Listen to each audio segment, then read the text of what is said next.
Hi there, it's Dee with DSisk Photography, and a while back I had asked on my Facebook page for people to request tutorials they'd like to see, and one was how to edit your actions or tweak them so they fit your style, so then you don't have to change them every time. I am going to show you how to do that today. So if you have I'm in CS6, depending on how you have your actions bar set up, this is button mode. I don't ever use button mode, but if you have it in this is what it looks like. And if I talk funny, I'm sorry, I just got back from the dentist. And we're going to click Matte and Rich and let it play. And this is what it looks like right after it runs. So I'm going to also go in here and change from, just click this little bottom area here and click button mode, and it turns it into this where you see your folders, which I prefer so I can, but then I have a ton of actions because I make them, so if you don't have a lot, button mode's fine. But if you're wanting to go in and tweak the actions and edit them to your liking, let me just close all mine down, there we go, I have a ton.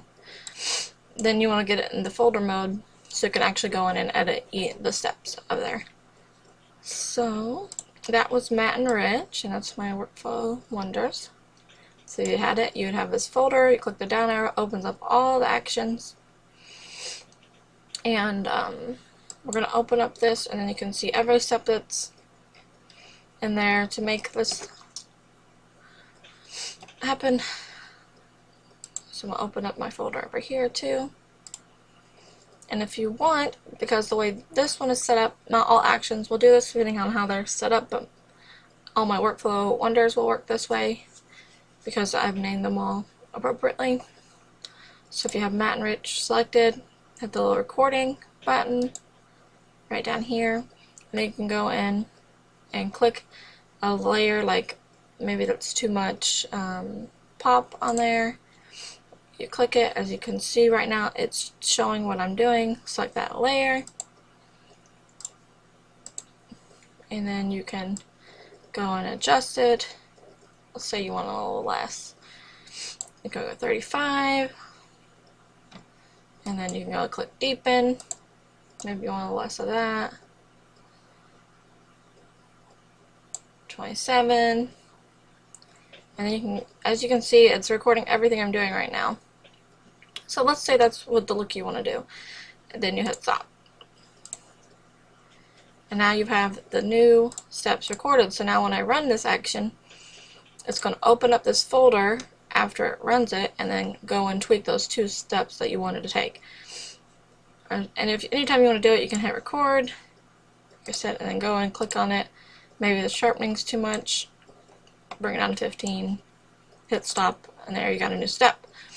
If you want to go in and actually like delete layers and stuff like that, you'd have to really look and see what's all included together, and that takes a little bit of time. But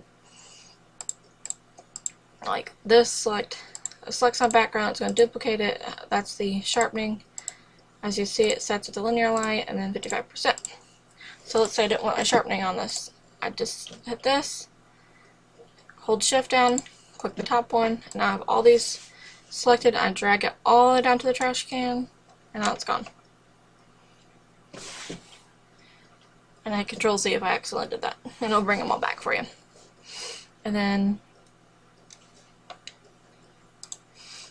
alright, like I was saying, that you can delete it, or you can even, if you don't want to delete it, maybe you, like that's if you just want to make sure I don't ever want that to run again.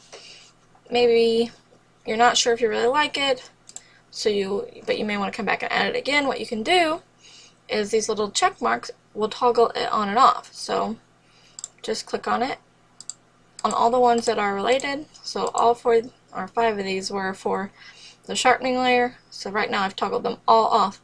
The next time I run this action, this first section will not run. The rest will run, including my tweaking, but that first section won't run. But because of the folder, you may run into an error where as you can see down here, I selected the layer that you just turned off. So what you want to do is make sure you turn that one off also. And now when you run this layer, let's do it again. Delete that. Click play. And there you go. Now that sharpen layer is no longer there, and those two little adjustments we made a minute ago are now applied.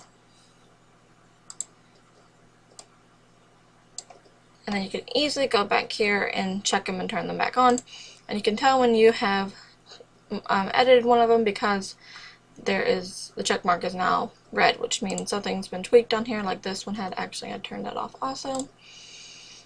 And then when you have the big folder, where'd it go here? It has the red check by there. Now that means something in there has been turned off.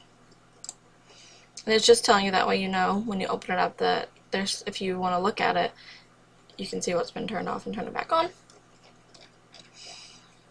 And another way to do it, instead of at the end going and selecting the actual layers, because I said like on mine I have on this set, like on my other sets it probably would not work this way because of the way they're named.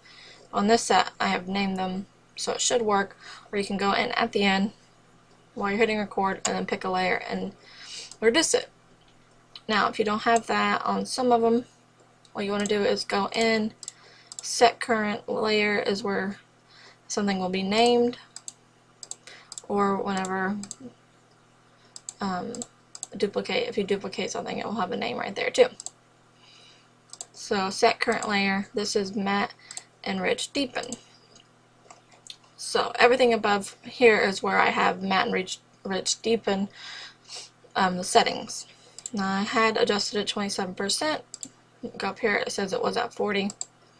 What you can do is click on set current layer, make sure it's the name that you want to tweak, hit the record button, make sure it's also selected over here, and then adjust your setting.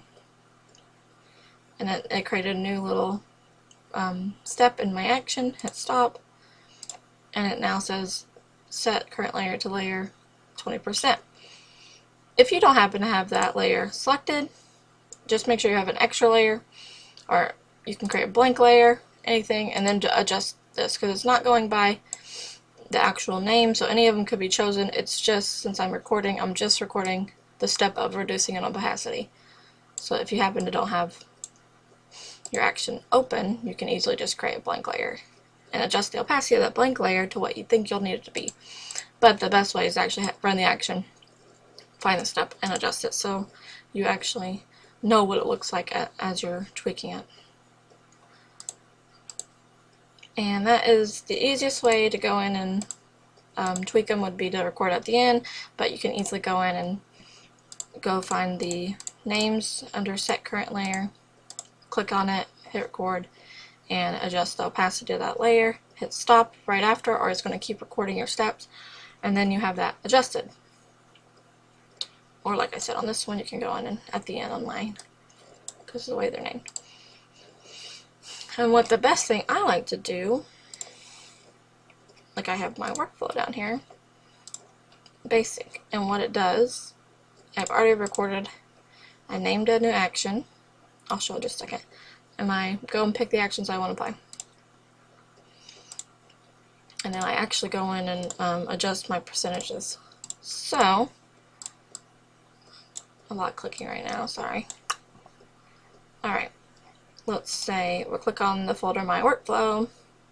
This down here creates a new action, this creates a new folder, or a new set of action. Go create new action, call it whatever you want, like workflow steps. Anything you want, really. Whatever you want to call it. Call it your light and airy workflow or your matte rich workflow. Whatever you want to name it. Then click record. And then I like to go in and run the actions that I like to play with on here. I'm actually going to go up to a new action set I have it. I'm working on slowly.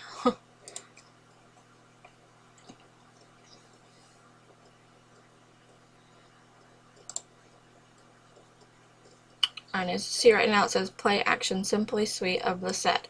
So it's going to go find the set if you have it. Like if you have it open, or not even open, but you have to have it on here under your actions. So we'll find the set, open that set up, and go and play Simply Sweet. And then you can go in right here while it's still recorded and adjust your opacity to 30% or whatever you want. Now it's just recorded that step 30%. And then you can go and run another action.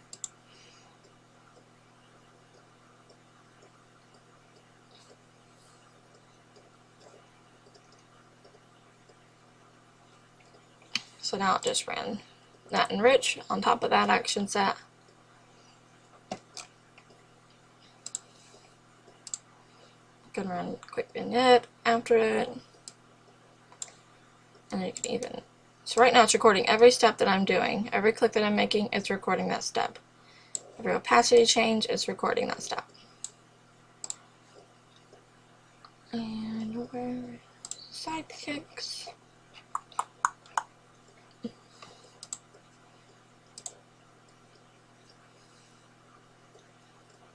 And as you see, it just played that action, it's recording that. And then you could go and run any action that you want and hit there and push record. Like flash greens.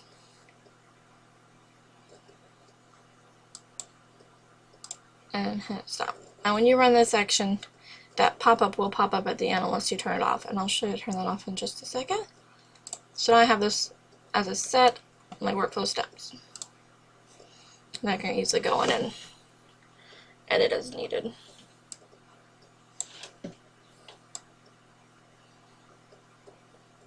And that's my green. Lush greens makes everything just a little bit greener, more richer. Creamy skin boost, it just pops the skin, make it warm and creamy, and mine's at 80%, so it's very strong right now. Alright. So, like I said, on that one, Lush Greens, it had that pop-up. If you want to turn the pop-up on, go find the action. You'll know when they have pop-ups because they have a little square box right here and a little line through it, or just a square box, really doesn't matter if it's a line through it. That means there's something there, and it says stop. You'll go and find where it says stop, and there will be a little box by it, and you can hit the check mark, turn that one off, and that, now when you run that, it will not have the pop-up anymore. Or you can go and delete it, or you can click right there and turn it off. Either way, all of them turn them off. So then when you run the action, it won't pop up anymore. Alright, that is the easiest way to go in and tweak your actions and make your own little workflow action and adjust your opacities and all that good stuff. Hope you all enjoyed.